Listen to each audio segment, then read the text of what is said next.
Ya, lagi nunggu review futsal ya. Seperti janji gue akan bikin review futsal secara keseluruhan. Gue baru makan jadi segar tar siaran TVRI. Jadi gini, yang gue mau jelaskan itu beberapa hal. Terutama kita mulai dulu dengan kenapa gue tidak ikut ke Jepang dan ke Vietnam. Sementara kalian semua tahu bahwa gue adalah dirtek. Kalau kalian berpikir ada drama, ribut, dan lain-lainnya, lu salah besar. Tidak ada yang terjadi apa-apa, tidak ada drama. Jadi pada saat gue diminta oleh Pak Edi, Sekjen, untuk gabung ke FFV berdasarkan pengalaman gue tanya dulu, target apa? Target adalah masuk 5 besar, ikut Piala Dunia. Oke, realistis. Untuk bisa masuk ke Piala Dunia, apa yang didapatkan? 3 kali tryout internasional, 3,5 bulan latihan menjelang AFF. Oke, menjelang AFF. Habis itu ke Iran menjelang AFC. Untuk gue itu luar biasa karena tidak pernah dalam sejarah futsal mendapatkan 3 kali tryout menjelang AFF, tryout internasional ya. Jadi dengan senang hati gue sangat antusias, terima kasih atas kesempatan yang diberikan oleh FFI, gue gabung. Mulai latihan, karena gue merasa tim ini memiliki potensi untuk masuk 5 besar. Potensi, bakat, makanya gue berani gabung. 7 Juli latihan pertama, gue terapkan aturan gue, terutama dari sisi disiplin dan lain-lain. Hanya bertahan 1 minggu, diganti sama Ken. Gue bukan orang yang tipe suka ribut-ribut gitu. Ya sudah, karena dia head coach, ya sudah ikutin. Pokoknya tambah lama berjalan, ya memang visi kita 180 derajat berbeda. Akhirnya gue menghadap ke FFI. Gue bilang ya nggak ada gunanya, gue tidak bisa berkontribusi di sini. Gue buat apa? Gue masih gabung lagi. PSSI, FFI bilang ya sudah nanti aja kita lihat lagi. Gue suruh wait and see. Maka dari itu gue tidak ikut ke Jepang, gue tidak ikut ke Vietnam, gue tidak mau jadi beban untuk tim yang sudah terbentuk. Gue hanya memantau dan jadi tidak ada ribut-ributan secara pribadi sama sekali, nggak ada. Oke? Sekarang kita review AFF. Kita harus lihat dari sisi hasil, dari sisi permainan, dan dari sisi target. Gue sangat tidak setuju dengan yang dikatakan di media, netizen, dan lain-lain. Oke? Dari awal gue masuk, gue udah bilang ke pemain, lo boleh tanya, mindset kita adalah AFC, Asia. Mindset. Itu gue berusaha tanamkan yang tidak berhasil, karena tidak diberi kesempatan. Oke? Yang gue lihat adalah mindset pemain itu masih AFF. Oke? Mulai dari situ. Lu lihat, Thailand cetak 9 gol, dan lain-lainnya. Selebrasi mereka lawan Myanmar 9 gol. Selebrasi mereka biasa aja. Lawan Vietnam 2-0, biasa aja.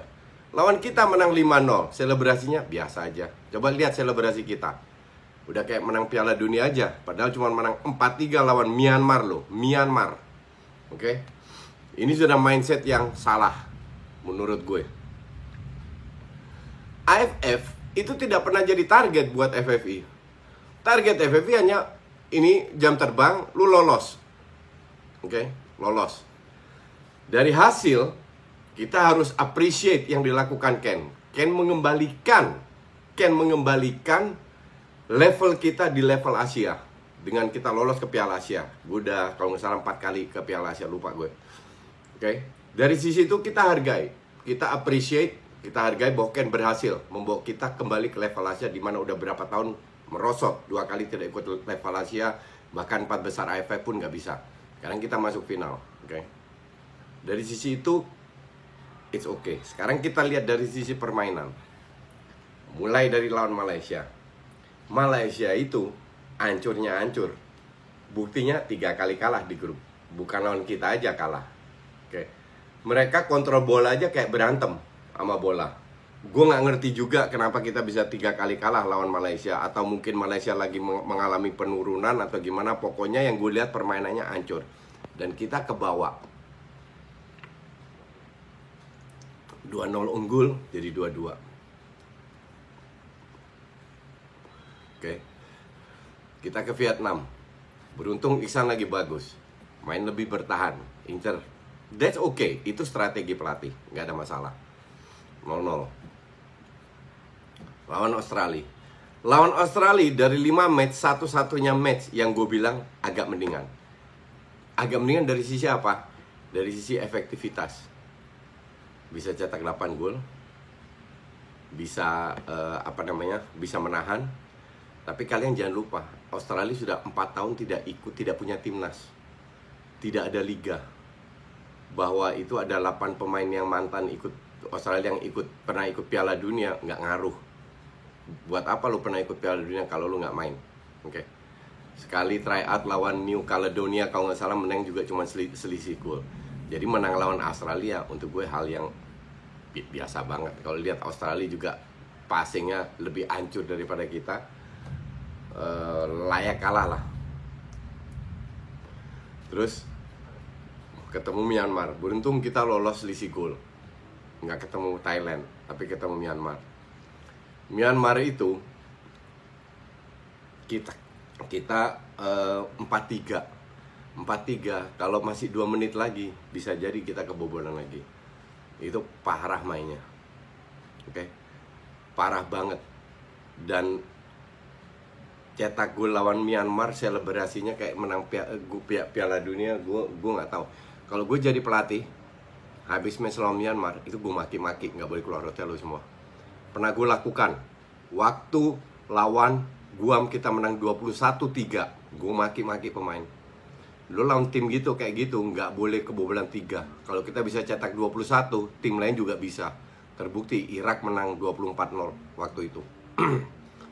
Terus waktu zaman almarhum Ricky Joe, ada salah satu pemain komplain ke Ricky Joe. Gue bingung sama Coach Justin. Menang diomelin, kalah diomelin. Inilah yang gue sebut pemain kardus yang cuman fokusnya menang. Enggak. Caranya itu jauh lebih penting. Apalagi AFF ini hanya middle target. Cara bermainnya jauh lebih penting daripada cuman menang-menang aja. Cuman itulah perbedaan gue sama pelatih sekarang. Ya, itu hak dia. Tapi kalau gue akan marah setelah match lawan Myanmar. Lu nggak boleh kebobolan 3. Sebelumnya mereka dibantai Thailand 9-0 loh. Dan tadi lawan Vietnam 7-3. Kita hanya 4-3. Oke. Jadi ini akan menjadi PR. Ya.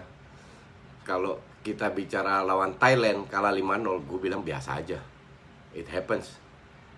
Makanya gue heran di media, netizen semua bilang kita menang. Atas dasar apa lu menang? Lu main 4 match nggak ada bagus-bagusnya. Lawan Australia doang lumayan.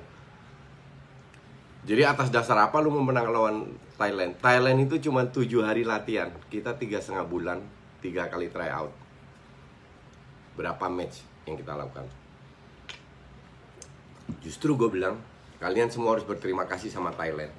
Thailand menempatkan kita dengan telapak kaki yang sudah ngambang kembali ke bumi. Ya. Apa salahnya? Nggak ada. Thailand membuktikan bahwa kita tidak sehebat yang kita pikirkan. Tapi ini kan bukan target. Target FFV hanya lolos AFC dan itu berhasil. Dan kita bisa masuk final. Cuman kalau lu main kayak begini mau main di AFC ya lupakan aja. For sure, 1.000.000%. Banyak sekali PR yang harus dirubah. Yang gue juga udah bilang ke Sayan. Nih, 1. Kita disiplinnya untuk gue, standar gue ya, hancur.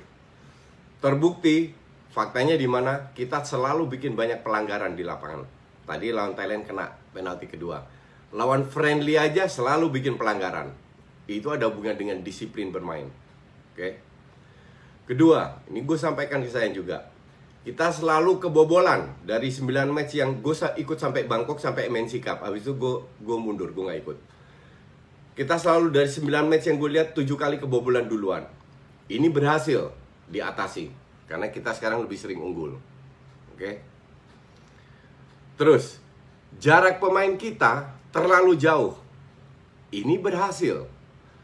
Jadi ada perubahan yang positif di mana 9 match yang gue lihat selalu bermain dengan pivot murni. Lawan Malaysia, lawan Australia tidak. Jarak pemain jauh lebih rapat lagi. Dan ini berhasil. Lihat gol kedua lawan Australia, itu yang gue inginkan. Dua belakang, kiri kanan, mereka high press, kita manfaatkan ruang. Kekuatan kita itu di situ. Bukan dari skill individu, bukan dari syutingan jauh. Ya, kekuatan kita itu dari memanfaatkan ruang yang di-create. Karena pemain kita punya speed. Dan itu nggak sangat sedikit dimanfaatkan. Tapi dari sisi permainan sudah ada perubahan. Oke. Terus, keempat, finishing. Finishing itu dari awal sampai sekarang ancur-ancuran. Lu lihat, berapa kali kita syuting ke atas? Nyaris tidak pernah. Semua bola syuting ke kiper atau ke bawah. Cek di YouTube, tim-tim besar, tim-tim Asia, Jepang, Iran, Spanyol, Brasil. Berapa gol mereka dari bola atas? Tadi pun lawan Thailand demikian. Syutingnya ke bawah dan ke arah kiper. Apakah itu bisa dilatih? Bisa banget. Dan di situ kita gagal. Oke. Terus terakhir, pada saat kita di press kita nggak bisa keluar. Kita ini 3,5 bulan latihan loh. Jadi untuk gue agak aneh kenapa kita nggak bisa keluar. Solusinya gampang banget. Dan itu beberapa komplain sudah gue sebelum waktu gue masih dan gue sampaikan ke Sayan. Bahwa hal-hal seperti ini udah dirubah. Dari sisi permainan sudah ada perubahan. Tapi dari sisi press, finishing, sama satu terakhir, teknik dasar. Passing kita hancur-hancuran. Passing jarak jauh, hancur-hancuran. Itu harus dirubah. Kenapa? Kenapa gue bilang kita harus lebih rapat lagi. Mau main 3-1, mau main 2-2 harus lebih rapat lagi atau 4-0. Kenapa? Karena passing kita jarak jauh itu jelek. Sekali-sekali ya. Tapi lebih banyak miss-nya. Maka dari itu gue bilang kita mending main bola pendek. Sama, satu lagi kita terlalu baik dribbling. Untuk gue, kalau lu melakukan transisi counter, yang pegang bola ini harusnya passing. Pada saat lu passing ke sayap, defense lawan gerak. Tapi kalau lu dribbling, defense lawan diem. Lu passing, defense lawan gerak, lu masuk, minta bola lagi, bisa dimanfaatkan celah yang ada. Kita itu terlalu banyak dribbling. Harus lebih banyak passing, sirkulasi bola, karena dari situ lu bisa ngelewatin lawan. Oke. Jadi tidak hanya semua buruk, ada berapa yang bagus. Tapi kalau kita mau masuk ke level Asia, kita harus berubah. Banyak yang berubah. Dan gue tadi katakan, terima kasih kepada Thailand sudah membuka kelemahan-kelemahan kita. Jadi untuk gue jangan terlalu lebay. Ini cuma level AFF. Makanya gue nggak bikin video, gue malas. Ini level AFF, bukan level kita. Level kita dengan kemampuan kita itu di Asia. Nanti tinggal terbukti apakah kita bisa lolos atau tidak. Oke, thank you.